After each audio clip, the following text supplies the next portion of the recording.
Bonjour à tous, nous voici dans une nouvelle vidéo vous présentant le début du chapitre numéro 5 du thème numéro 2, s'appelant l'affirmation de l'état monarchique dans le royaume des Capétiens et des Valois. Il s'agit du dernier chapitre du thème numéro 2, puis nous passerons au thème numéro 3 d'histoire. Donc, avant les vacances, vous deviez réaliser l'introduction ainsi que la première activité, ce que nous allons faire maintenant, ainsi que les traces écrites qui correspondent à l'activité. Donc pour commencer, vous aviez ces deux cartes qui étaient à comparer, que nous aurions comparées si nous avions été en classe, et qui vous présentent finalement le royaume de France à l'avènement du Capet en 1987, ainsi que le royaume de France à la mort de Louis XI en 1483.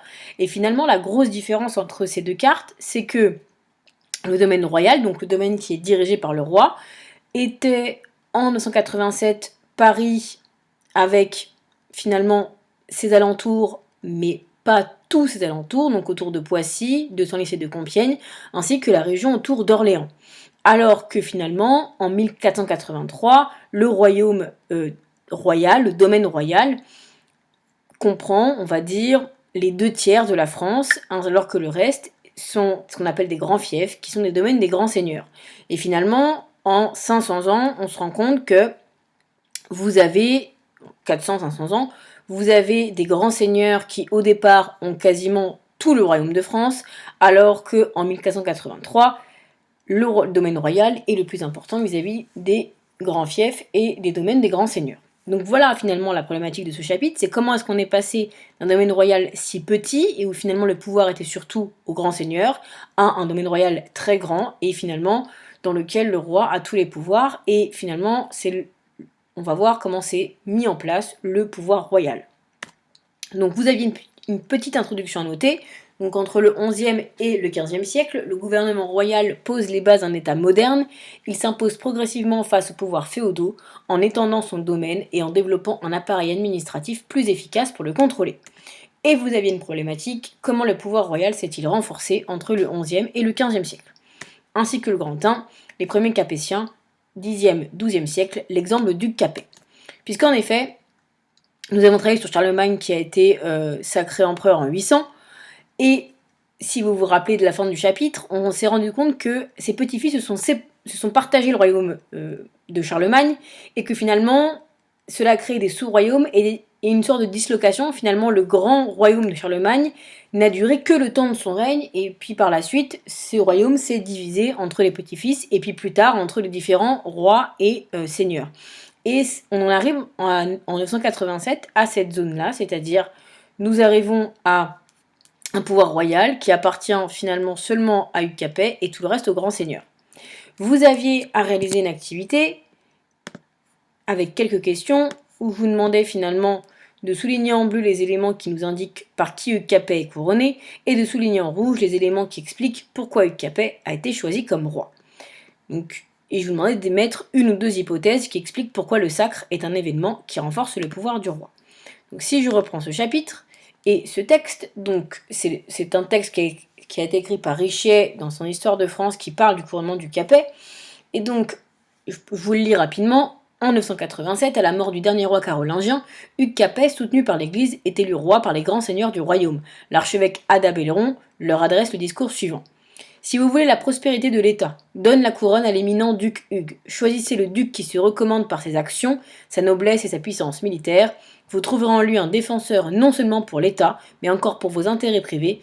Grâce à son dévouement, vous aurez en lui un père. Cet avis fut adopté et unanimement approuvé. Le duc fut élevé sur le trône par consentement de tous et couronné à Noyon par l'archevêque et les autres évêques, proclamé roi de Francs, des Bretons, des Normands, des Aquitains, des Goths, des Espagnols, des Gascons, le premier jour de juin. Et donc, je vous demandais dans les deux questions de montrer finalement, donc, que je reprenne les questions, les éléments qui nous indiquent par qui Hugues Capet est couronné et pourquoi est-ce qu'il est couronné. Donc, si je reprends la première question, par qui est-ce qu'il est couronné? Donc, Hugues Capet est couronné par, alors si je reprends, par l'archevêque et les autres évêques. Et par qui est-ce qu'il est choisi? Et pourquoi est-ce qu'il est choisi? Il est choisi, en fait, finalement, par ses actions, sa noblesse et sa puissance militaire. En fait, Hugues Capet est un duc comme les autres, est un seigneur comme les autres, et il est choisi au travers de tous les autres ducs. Et vous avez ici donc une enluminure, on vous montre le sacre de Hugues Capet. Et pourquoi est-ce que c'est important? Alors, il est choisi et il est proclamé roi par l'archevêque et les évêques, donc les représentants de l'Église. Ce qui veut dire que Hugues Capet est un roi, est un futur roi, qui est choisi par l'Église et qui est couronné par l'Église, donc protégé par Dieu, ce qui lui donne du pouvoir. En plus de ça, il est choisi par les autres seigneurs, enfin, il est un seigneur au départ, ce qui fait que son pouvoir est important. C'est déjà ces deux hypothèses. C'est l'archevêque et les évêques qui le couronnent, donc il est protégé par Dieu et Dieu lui a donné son pouvoir, ce qui fait que ça lui donne notamment beaucoup de puissance, puisque je vous rappelle que au Moyen-Âge, ce qu'on craint le plus finalement, c'est d'aller aux enfers et de ne pas aller au paradis après sa mort. Vous avez ensuite donc à compléter ce schéma des obligations du seigneur et du vassal qui était censé vous définir finalement qu'est-ce qu'un seigneur et qu'est-ce qu'un vassal. Alors, rapidement, vous deviez donc montrer, associer à chacune des phrases suivantes un numéro d'illustration. Donc, le suzerain donne à son vassal un fief, une terre. Alors, c'était en fait le numéro 4. Il était représenté par des feuilles de blé, donc vous deviez ici nommer le numéro 4. Le vassal promet le service militaire, les aides financières et le conseil à son suzerain. Et en fait, vous pouviez commencer, si vous ne trouviez pas qui était vassal et qui était le suzerain, par cette partie-là. Le suzerain prend les mains du vassal entre les siennes, c'est l'hommage. Et finalement, les mains du suzerain sont ici, les mains du vassal sont à l'intérieur, donc c'est le 1. Donc, en fait, le A, alors c'est le suzerain, je ne l'écris pas parce que je n'arrive pas à écrire avec le stylo, et ici, vous avez le vassal. Donc, le suzerain promet protection et justice à son vassal, c'est le 3, et donc il vous reste le 2. Le vassal promet le service militaire, des aides financières et le conseil à son suzerain. Donc voilà ce que c'est. Hugues Capet est le suzerain des grands seigneurs puisque c'est lui qui les domine. Et donc les grands seigneurs sont les vassaux d'Hugues Capet. Et bien là, c'était la présentation de l'hommage. Donc le suzerain, finalement, c'est celui qui a des terres, celui qui va protéger, c'est comme un seigneur qui va protéger son vassal. Le suzerain a comme devoir vis-à-vis de son vassal de le protéger et de l'entretenir. En général, il lui donne une terre. Alors que le vassal, lui doit lui donner l'aide militaire, si le château ou si la terre est attaquée, une aide financière, finalement il lui paye des impôts, et il peut aussi le conseiller si le suzerain a besoin d'aide. Voilà. Et à la fin, je vais vous demander finalement le véritable pouvoir du Capet. Alors, je vous l'ai dit un peu dans l'introduction, finalement le vrai pouvoir du Capet, il n'en a pas beaucoup, puisque même si c'est le roi, il a très très peu de territoire vis-à-vis des grands seigneurs que vous avez autour, et surtout, le texte vous montrait que Adelbert, comte de Périgord, s'est emparé de Tours par un siège. Alors, Tours ici, donc vous avez en fait Adelbert, comte de Périgord, qui s'est installé sur la ville de Tours. Il en avait reçu la soumission pour la donner au comte d'Anjou. Mais ce dernier n'avait pas tardé à s'opposer aux habitants et Adelbert remit le siège devant la ville. Alors le roi Hugues et Robert son fils le menacèrent d'une guerre, ils lui dirent « Qui t'a fait comte ?» Adelbert répondit « Qui vous a fait roi ?» Et finalement c'est la fin du texte qui vous montre. Ils lui dirent « Qui t'a fait comte ?» Donc Hugues et Robert, donc, qui est quand même le roi de France plus son fils, disent à Adelbert « Qui t'a fait comte ?» Et lui répond « Qui vous a fait roi ?» Donc finalement il lui dit « Mais attendez, mais qui vous a fait roi ?» Pour lui, le roi n'a aucune légitimité. Ce qui montre que finalement, même si le titre de roi, c'est le plus grand des seigneurs, hein, le roi, c'est celui qui est au-dessus de tout le monde, finalement, il a très très peu de pouvoir à la fin du Xe siècle. Donc là, vous allez voir, c'est le commencement de ce chapitre. Au départ, à l'avènement du Capet, à l'avènement des Capétiens, finalement, le roi Hugues Capet, qui va donner par la suite le pouvoir à son fils, donc c'est le début du fait que c'est le fils qui reçoit le pouvoir royal de son père, il n'a pas beaucoup de pouvoir. Et ce sont les grands seigneurs qui ont des pouvoirs. En plus de ça, eux, ils se font la guerre entre eux, ou ils se font des alliances, et quelquefois, ils peuvent même faire d'alliances contre le roi de France. Voilà.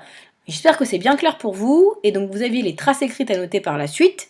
Donc, en 987, les grands seigneurs élisent Hugues Capet roi de France. Il est sacré, donc c'est une définition notée en rouge. Cérémonie religieuse au cours de laquelle l'Église couronne un souverain par l'Église, ce qui lui permet d'affirmer son pouvoir. Il est l'élu de Dieu et le chef de tous les seigneurs. Dès son couronnement, Hugues Capet associe son fils Robert au trône, imposant ainsi la dynastie, suite de rois appartenant à la même famille capétienne. Donc voilà ce que je vous disais dans l'activité. Il est sacré par l'Église, ce qui lui impose le fait qu'il soit élu de Dieu et protégé par Dieu. Cependant, c'est le petit b, son pouvoir royal est faible, puisque sous Hugues Capet, le pouvoir royal est limité. Le roi ne gouverne directement que le domaine royal, l'ensemble des terres dont le roi est le seigneur direct, un petit territoire s'étalant de Paris à Orléans. Le reste du royaume est dominé par de grands seigneurs à qui le roi a donné des fiefs, puisque les grands seigneurs sont les vassaux du roi de France. Même si ces seigneurs sont les vassaux du roi, ils ne lui obéissent pas toujours et ne respectent pas toujours son autorité. Donc je vous ai mis deux définitions en dessous. Le fief, c'est le bien accordé par un seigneur à un vassal en échange des services. Et un vassal, c'est une personne liée à un seigneur par la cérémonie de l'hommage. Elle promet à son suzerain service militaire, aide financière et conseil. Et pour terminer, donc je vous demandais de réaliser ce schéma qui vous présente finalement les relations entre seigneurs, entre suzerain et vassal dans le royaume de France. Donc vous avez le roi tout en haut, suzerain de grand seigneur qui n'est le vassal de personne, un grand seigneur et le suzerain d'un petit seigneur qui est le vassal et le petit seigneur et le vassal du roi. Et je vous avais mis des deux côtés en fait ce que le vassal et le suzerain doivent faire. Donc le suzerain donne un fief et promet protection et justice à son ou à ses vassaux, et le vassal promet service militaire, aide financière et conseil à son ou ses suzerains. Voilà la fin de cette première partie, et dans la seconde partie, nous verrons finalement comment est-ce que le roi de France, face à ce pouvoir très faible, va réussir à imposer son pouvoir et à augmenter son pouvoir. J'espère que cela est bien clair pour vous. N'hésitez pas à me poser des questions s'il y a des choses qui ne sont pas claires pour vous. Je reviendrai vers vous pour la seconde partie de l'activité et du chapitre. Et je vous remercie d'avoir écouté cette vidéo.